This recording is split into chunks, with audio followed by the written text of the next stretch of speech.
Hey, what's happening, Roland? Well, it's July. In fact, it's the second week of July, and guess what? I just got back from this big giant trip. I was in Louisiana doing Toledo Bend, and I was also down the Mississippi River Delta doing redfish and trout and sharks and everything else. And then I was in Mexico.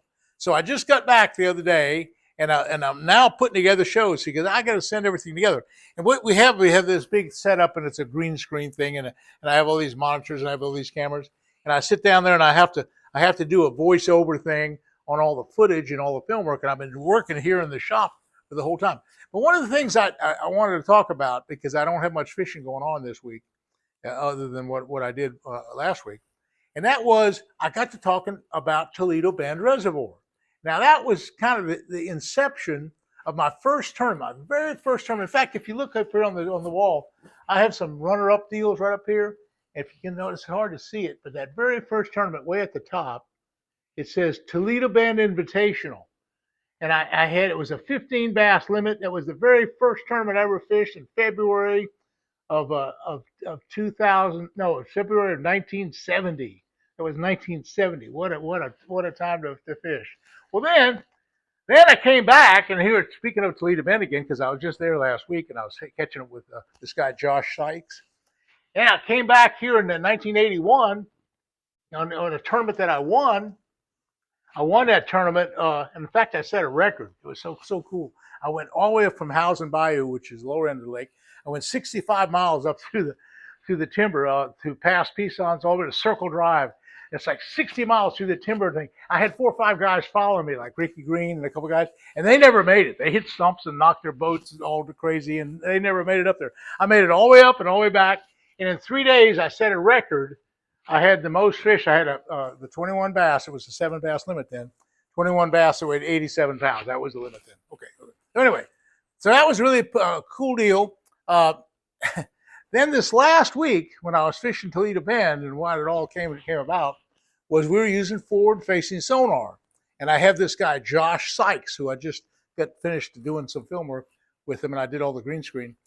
He's an electronics expert. And Josh, what he did, he set my forward-facing sonar, my active target by Lowrance, and he had it on that turret, right height turret.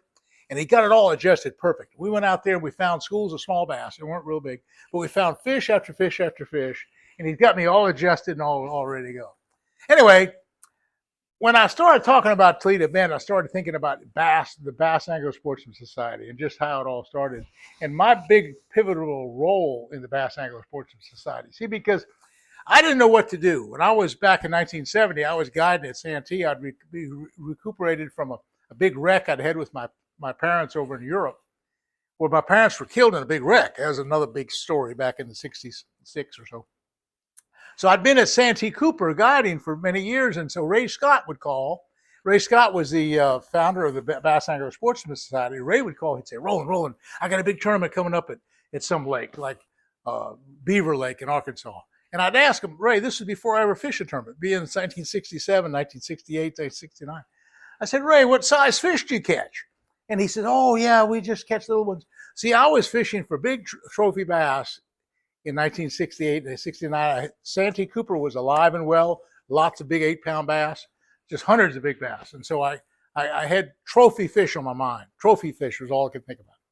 So Ray would call and say, you got to come and fish a tournament. I don't want to fish your tournaments because you don't catch big enough fish. So finally, in 1969, before I ever fished a tournament, he talked me into coming to Eufaula, Alabama. Now, I ended up winning Eufaula one year. I somewhere in here, Lake Eufaula right here in '81, I won Eufaula.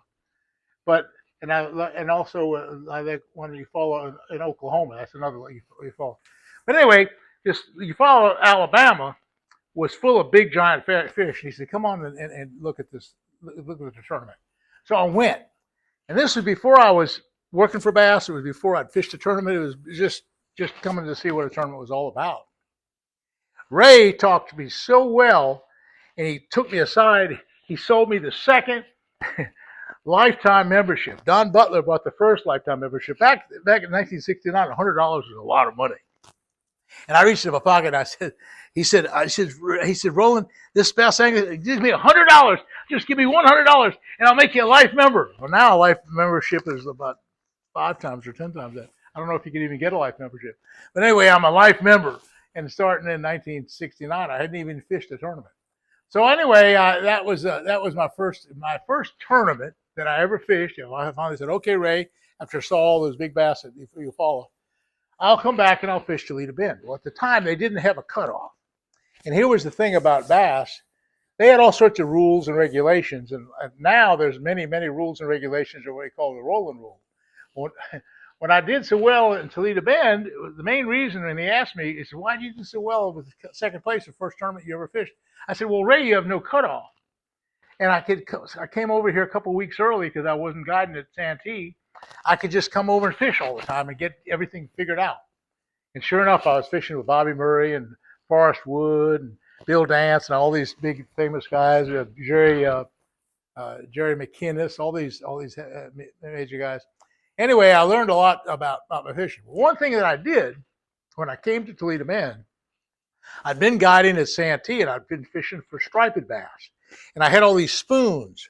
So I was catching all these schooling stripers on spoons, and I had a couple of these rods in the boat. So when I got to Toledo Bend, I tried the spoon and it looked really good. And that's what I almost won the tournament on. But anyway, Ray made the comment that after the first tournament, I fished the second tournament after that, which was that same year at Lake Seminole, and I won it. I won the daggone tournament the second year. Well, all of a sudden, Ray's saying, "Oh, that's pretty good. You came in second place the first tournament. You came in first place the second tournament. And how did you do so good in that tournament, the first one you won?" I said, "Well, again, you didn't have that cutoff. I came 2 or 3 weeks early, and I fished got ready for it." Okay. I fished the third tournament. The third tournament is that one up there. It's the second one down. It's the Henshaw Memorial Lake Eufaula tournament. That's the third tournament I fished, and I was in second place again. Now this is unparalleled. If you look at the tournament circuit today, no one has ever come in second, first, and second. Particularly a rookie, the first 3 tournaments they've ever fished. It's never happened. I was just lucky and I was well prepared. And one of the reasons why I was well prepared was I was guiding every day at Santee Cooper. And so I was really after big fish, and it just happened to just align just right. And I guess we didn't have the competition then we have now. That could be the reason too that I did so well. But I was a very good fisherman back in the 70s. That was the main thing. And you notice that all these early years, 71, 72, so you see all these tournaments I won, they were those early years. Okay. The point was I was really, really a top-notch fisherman. That was 50, 60 years ago, 40 years ago. And I'm still a good fisherman, but my eyesights have gone down a little bit. My hearing's not as good, and my hand and eye coordination is not quite as good as it was. But anyway, so Ray said, "Roland, you're such a good fisherman. I want to hire you. I want you to come to work for bass." And I said, "Oh, what can I do?" He said, "We're going to go on a tournament. We're going to go and do a seminar tour. We're going to go from Connecticut to California in a Bluebird bus." And then we had this big Bluebird bus. He had just bought it. This was the fall of 1970. This is after I'd done all those tournaments and stuff. And so now the fall's come along, and if you notice, well, I'm not sure. The fall has come along, and they're just this is when he's putting the tour together. So the very first seminar, I'm in charge of this Treasure Lake film. We have a regular projector, and I have to set it up in the back of the room, and we have to set it up on a big screen. And my job is to run the projector. And also I have to give a talk on how to read a depth finder, because I was working for Lowrance Electronics at the time. I just gotten a job that year in 70, working for Lowrance Electronics. And now Ray said, "Look, we're going to run and we're going to do these seminars all over the country. And right now we have 60,000 members in Bass. That's all they have, 60,000 members. And so we're going to do the seminar tour." And he said, "I'll tell you what, we're going to have John Powell, shallow water expert, Roland Martin, talking about depth finders, Ray Scott, who's going to talk about catching bass on a plastic worm. And we're going to have locals when we get into the area, like when we go to Memphis, we'll get Bill Dance. When we go to some other place, we'll get Tulsa, we'll get Jimmy Houston. We'll get all these different people also to help. And so what we'll do is we'll get these members. We'll try to sign up a member for $10. Now, here's the deal. For every member that we get, we'll give you guys," and he was talking about Harold Sharp, who is a part of the deal, myself, and all these other guys, we'll give you all a quart, 25 cents a piece. We'll give you 25 cents a piece. So I worked for Ray for the whole year. We traveled from Connecticut to California. We did seminars all over the place. In Dallas, we had thousands of people. In Houston, we had thousands of people. Went to California, went over, and we, the stories we had, all the trials and tribulations, like taking the Bluebird under a bus. It was a great big 11-foot 3-inch bus, and we're going down this expressway, and it says clearance 11-foot 2. Well, you know what happened? We hit the top of the bus. That was a bad deal. And then at the time we were in Dallas, Texas, and there was this little thing on the dashboard. And it said, "Do not push this button." It was for a direct release for the sewer system. So Ray said he was driving down Love Avenue, and all these people were getting off work, and their secretaries were all dressed up, and lawyers, and everybody carrying briefcases.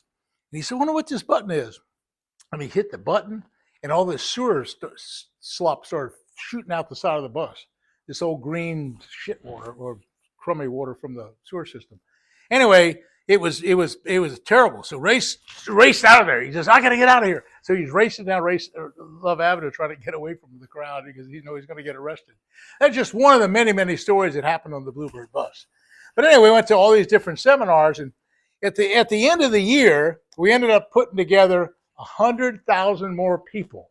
So now we have 167,000 members of BASS by the fall of 71.